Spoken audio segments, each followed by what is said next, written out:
nós Ele entregou esta reconciliação. Aleluia, aleluia, aleluia, aleluia, aleluia, aleluia, aleluia, aleluia.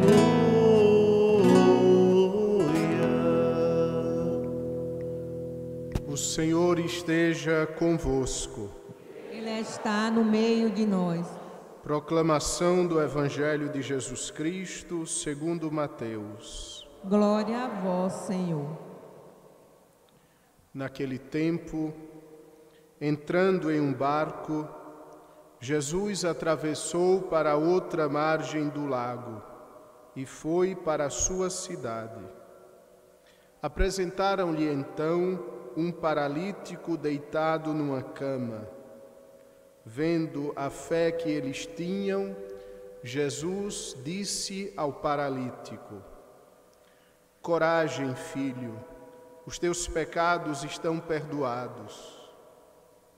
Então alguns mestres da lei pensaram: esse homem está blasfemando. Mas Jesus, conhecendo os pensamentos deles, disse: por que tendes esses maus pensamentos em vossos corações?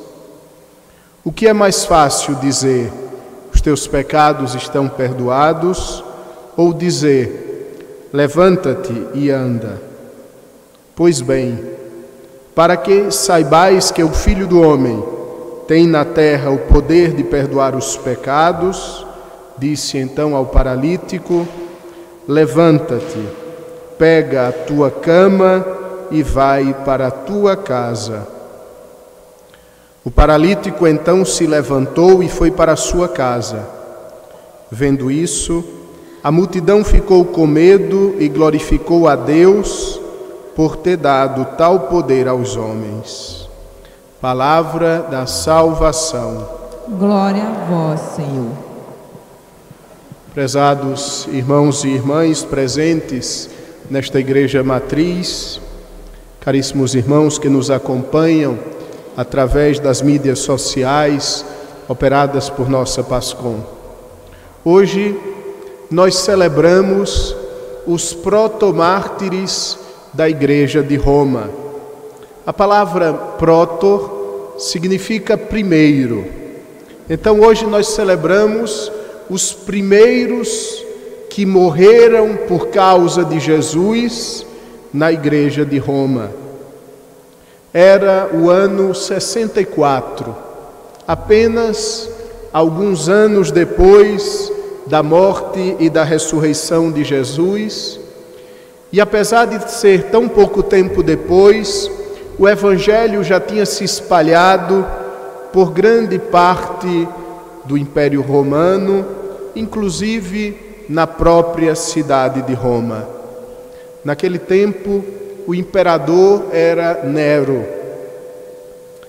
E esse imperador, nós sabemos pela história, nós dizemos que ele foi aquele que ocasionou o incêndio de Roma, e de fato ele ocasionou o incêndio de Roma, não talvez como nós aprendemos na escola, que ele colocou fogo em Roma porque estava louco, e enquanto via a cidade arder, tocava a sua lira.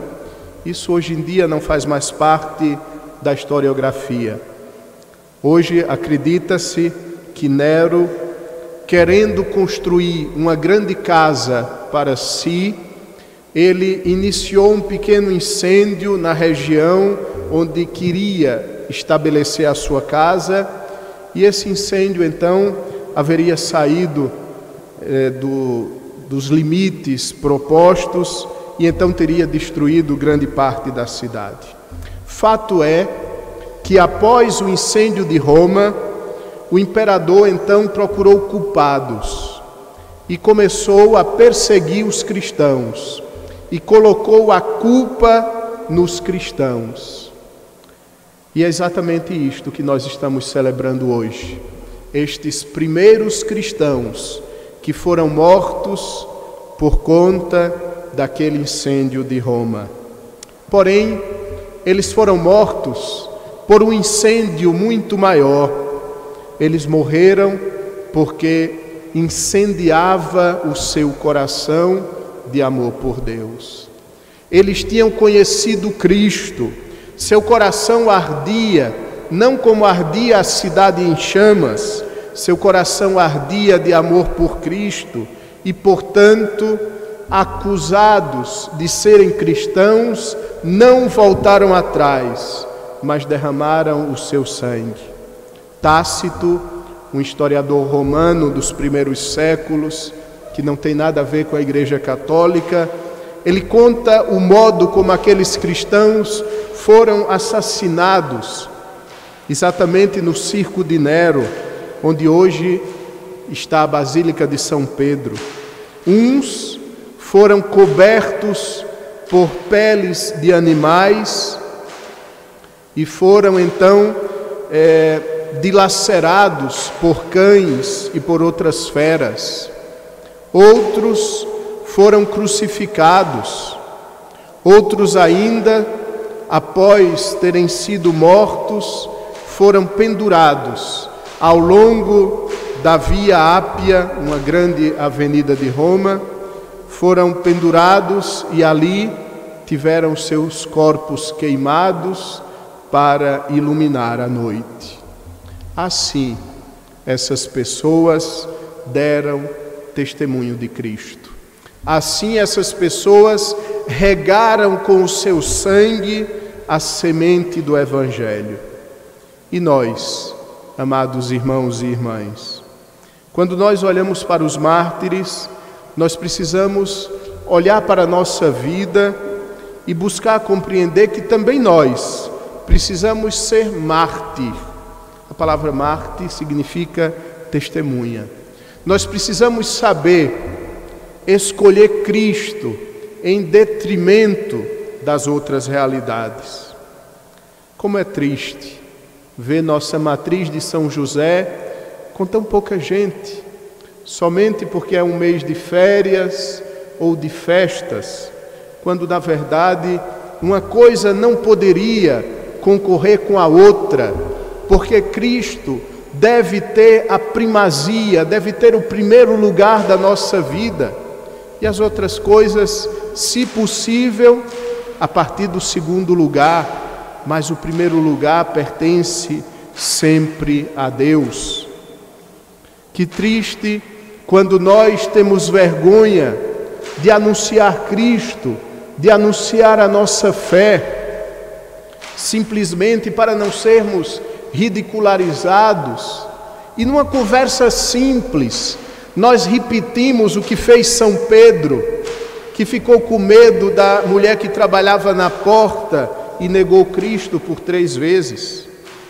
Nós, por uma conversa simples entre amigos, nós não temos coragem de sustentar o nosso ponto de vista, que não é nosso, é o ponto de vista da fé, é o ponto de vista de Deus, é o ponto de vista daquele que me amou e me amou a tal ponto que foi morrer numa cruz para explicar para mim o quanto Ele me ama. Os mártires, amados irmãos e irmãs, eles nos ajudam a compreender que a nossa fé tem um preço, que a nossa fé tem um custo, que nós não poderemos continuar 100% amigos do mundo e esperarmos ser 100% amigos de Cristo.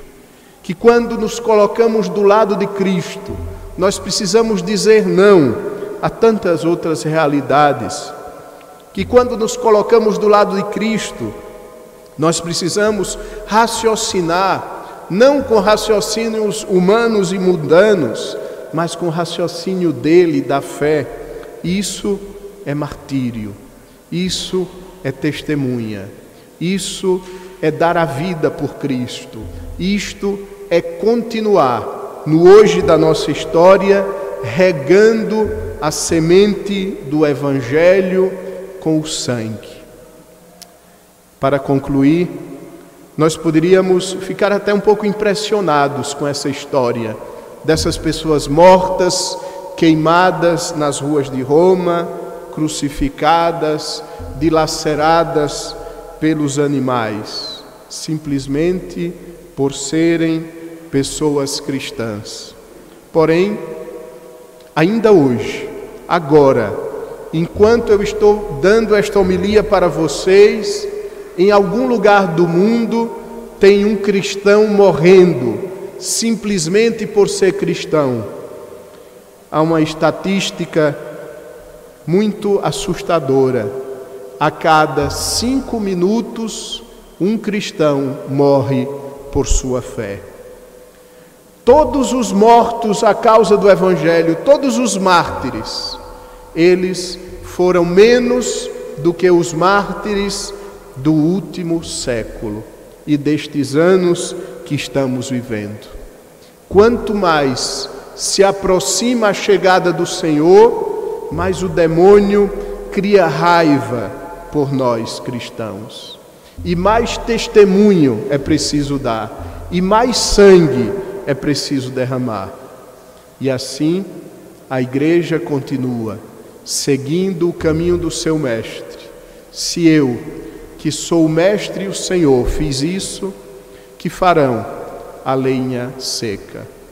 Se Cristo subiu à cruz, nós devemos subir a nossa cruz cotidiana e derramar o nosso sangue. Às vezes o sangue físico, outras vezes outro tipo de sofrimento, para que a semente do Evangelho brote e dê frutos. Que os mártires nos ajudem a viver uma fé, não uma fé leve, mórbida, como nós dizemos, não uma fé Nutella, mas uma fé profunda, uma fé enraizada em Cristo. E quem vive assim se prepara para o martírio. Louvado seja nosso Senhor Jesus Cristo. Para sempre seja louvado. Apresentemos juntamente com o pão e o vinho